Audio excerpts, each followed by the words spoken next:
Well, good afternoon and welcome to Windy Hill Kennel. So, okay, all you Libby people that have 3 little Libby kids, I did not forget you. We just literally ran out of time this week. So we just brought them downstairs. It's like almost 4 o'clock on Saturday afternoon, so we're still going to get you in on Saturday.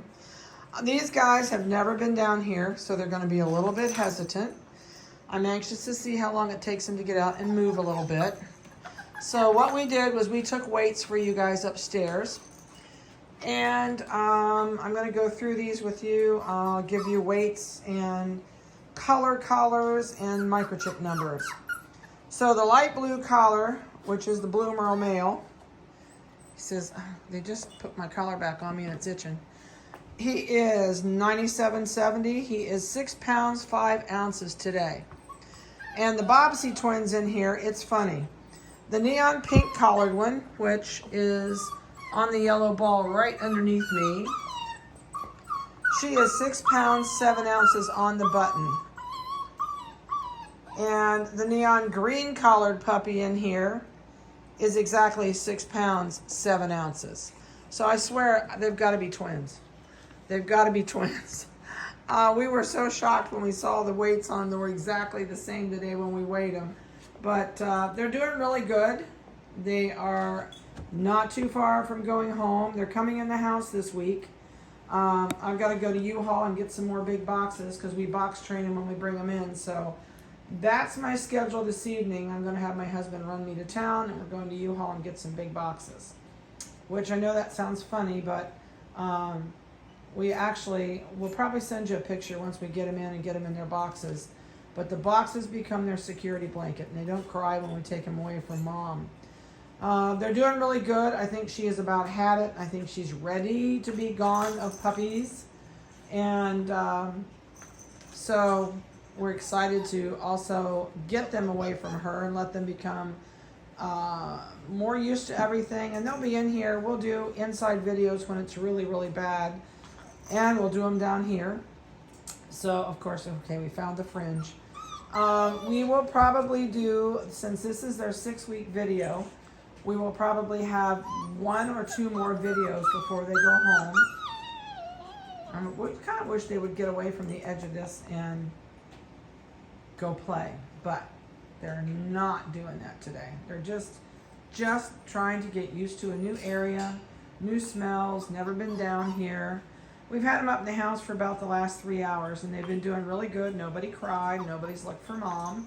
So I anticipate a pretty easy weaning with these guys. We'll probably bring 2 in at once, and then about 2 days later, maybe 3, we'll bring the other one in. So that way it's not stressful on anybody. They still have somebody around. He says, I think I could just, what can I do with this? He said, I don't know what to do with this. I'll tell you, they love the baby rattle toys, but these puppies are going to be too big for pretty quickly to where I would not go to a baby department and get them baby toys. I think they'll demolish them within probably about the next 2 months. They've been growing like weeds, and they're eating dry dog food. They're doing really good with that. They're really not nursing at all. Mom's more of a security blanket than she is a source of nutrition for them at this point. So that's kind of why I think mom will be glad to get rid of them. I think she's like, time to retire her motherhood. So one thing about these guys when you get them home, a couple things. So we just got our new shipment of dog food in today, which we weren't excited because the prices are going up like crazy. So we still have 40 pounds of puppy food. It's high standard 20-30, which they've been on. And they're completely eating dry. We don't put anything on their food at all. So we were $39 a bag for our dog food, which is really just about $1 over what we paid for it before. But with the new increase, we've had to raise it. So unfortunately, our new price sheet put us at $45 a bag for a 40-pound bag of our puppy food. So you don't have to let us know if you want any. It's here when you come. We have plenty. We just got a ton and a half in, so I have plenty of dog food in stock. And we don't, I do include a 3-pound bag in your bag with your other stuff. But I will tell you that the supply chain has now hit us. I cannot get cow toes, so probably will not see cow toes in your bag. I have not been able, we have our source for pig ears has dried up for the moment.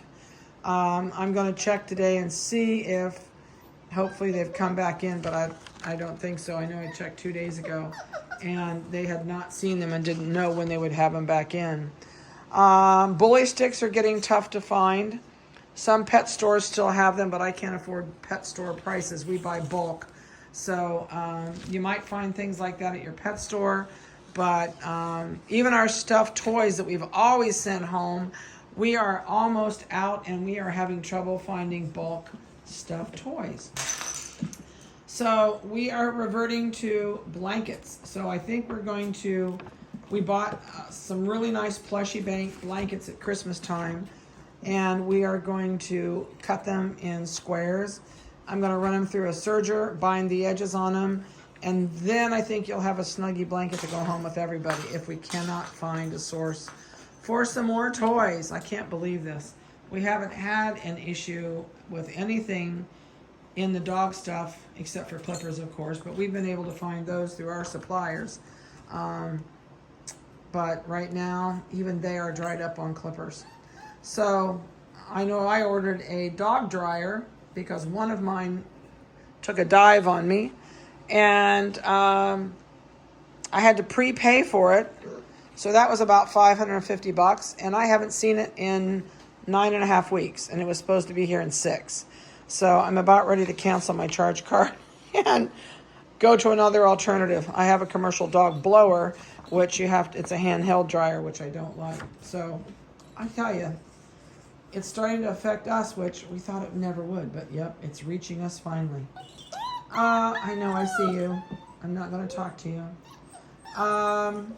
These guys are used to a bath. They're used to clippers. If you are going to not groom your own dog, I would buy some type of cheap clippers from Walmart with a cord, something you can keep your dog desensitized to the clippers, because you're not going to be able to get into a groomer until they're about 16 weeks old. And, oh, he's looking at the Christmas tree back there. It's like, what is that? We have a dog tree back here in the corner. She's like, what is that back there? She said, I'm not going back there. But, and I'll show you when you come if you're picking up your puppies. We take clippers and use them on these puppies every single week. Even if you're not going to cut their hair, you set them up on a table. If you don't have a grooming table, no big deal. Put a rubber bath mat on your dryer. Go out in your husband's workshop. If he's got a workbench, sit it on the workbench. But turn those clippers on and run it up and down their body, because right now they don't care about it. I see you looking at me. But when your groomer gets this dog at 16 weeks old, if you have not kept the puppy desensitized, your puppy is going to be a nightmare. It'll be like Cujo. So for your own puppy's sake and your groomer's sake, please set them up every week. Stick your fingers in their ears, maybe pull on their ears a little bit, pinch their toes, do things that the groomer is going to do, and also rub them up and down with a pair of clippers. If your husband shaves his hair himself, or you cut the kid's hair, they're fine to use. You don't have to cut the hair with them if you don't want to. I actually cut my husband's hair and beard with my dog clippers. I just usually take the blade off, clean the blade, and re-oil it and cut his hair and beard. And I've been doing that for 32 years this year. So I think he owes me a lot of beauty shop appointments. But it is really helpful to your dog, and it will make it so much less stressful on your dog and your groomer when you go to the groomer. If you're going to wash your puppy, which you probably will need to in between since they're not going to be old enough to go for a while, the best shampoo that we have ever found on the market with the most concentration is called Puppy Tears, and you can buy it off of Amazon. You will get a slip for it that has the company name and everything in your folder. But Puppy Tears is sold on Amazon Prime. It's about $28 a gallon, but what you have to understand is it's 55% concentrated. So it will make a unbelievable amount of shampoo. I never use it straight out of the bottle. I always put it in some type of a plastic bottle. Maybe get a ketchup bottle from Walmart or something, one of those with a spout on it, and fill it 3/4 of the way full of hot water, and then pour the other fourth in it with shampoo, and slowly put your finger on the end and rock it back and forth to mix it. It will last you forever. It makes great bubble bath for your kids, and it does not irritate their eyes.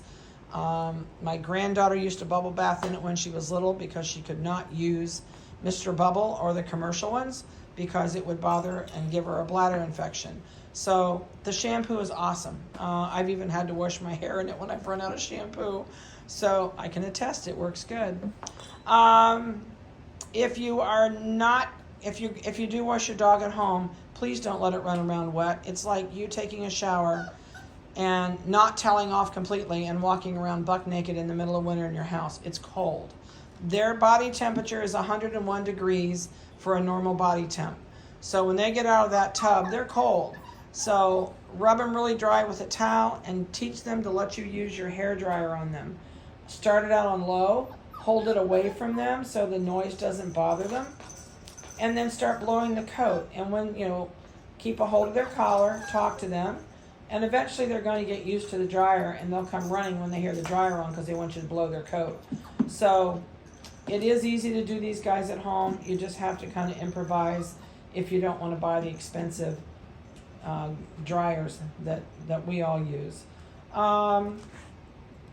Food-wise, just remember these guys have been on free choice, and we have not ever taken their food away from them, so they eat whenever they want. They will not get fat, contrary to a vet that just told one of my clients if she did that, her dog would be obese. Well, every dog in our kennel eats out of a 40-pound bulk feeder, and I do not have a fat dog on the property. They only eat when they're hungry. They do not eat like we do when you get, oh, don't you tear that up, you little stinker. They do not eat like we do at night when you get out the chips and munch down, but they only eat when they're hungry. Stay away from the treats as much as you can. The more treats you feed, the less they're going to eat their dog food. And don't buy a lot of commercial treats. They love carrots. We've started them on carrots. They're going to go home loving carrots. So pieces of apple, pieces of carrot. Oh, brave. She says, ooh, what's in that tree? But I would stay away from the commercial stuff as much as possible. And other than that, that's about all I have to throw at you today. So, crate-wise, somebody asked me about a crate. Don't get anything less than a 36. If you can afford a 42 or a 46, I would get it. Granted, they look really tall because they're proportioned as they get bigger, but you're looking at length. These are big puppies. They really are. I think from head to tail, they're probably, I'm guessing, 12 to 14 inches long. So if you picture them in a 36-inch crate, this carpet is 4 foot across, and when they stand up and walk across it, if you put them in a 36-inch crate, there's not a lot of room to eat, sleep, go to the bathroom. And for whatever reason, when you get those crates, throw the divider away. It does not make them not potty or mess in their crate. All it does is just let them learn to poop and lay in it, and then they don't care where they go. We just bought 3 puppies like that came, and when I saw what the gentleman texted me that he raised them in, I have 3 dogs that want to poop everywhere, including on their bed. They lay in it, so we are now working on trying to teach them some, what do I want to say, some better habits, because it's awful when they learn that. Believe me. Hey, no, you're getting too anxious. So, anyway, call me if you have questions. I hope you've enjoyed this video. They're not doing a whole lot. This is their first time in here. So it takes a little bit to kind of learn the ropes and learn what to do. Next week it ought to be a free-for-all in here. So have a good one. And if we get some snow and it's not ungodly cold, we are going to put them in the snow because I want them to experience snow before they go home. So have a good week. Call me with any questions. Please call me and book in if you have not booked in for puppy pickup, because I'm starting to get kind of full on certain days. So also remember your vet appointment for the day you schedule. Try and get it within 3 days when you get home. It's not life or death, but that's what our guarantee asks you to do, is the first 3 days after home. I also sent out all your videos. So I sent your video out on your supply information, your videos for the puppy pickup packet. I also sent out your new vet information for the vitamins that they're on. So have a good week and stay safe. I guess it's a weekend, isn't it? Boy, it's been a long week. And we'll talk to you guys later. Have a good one.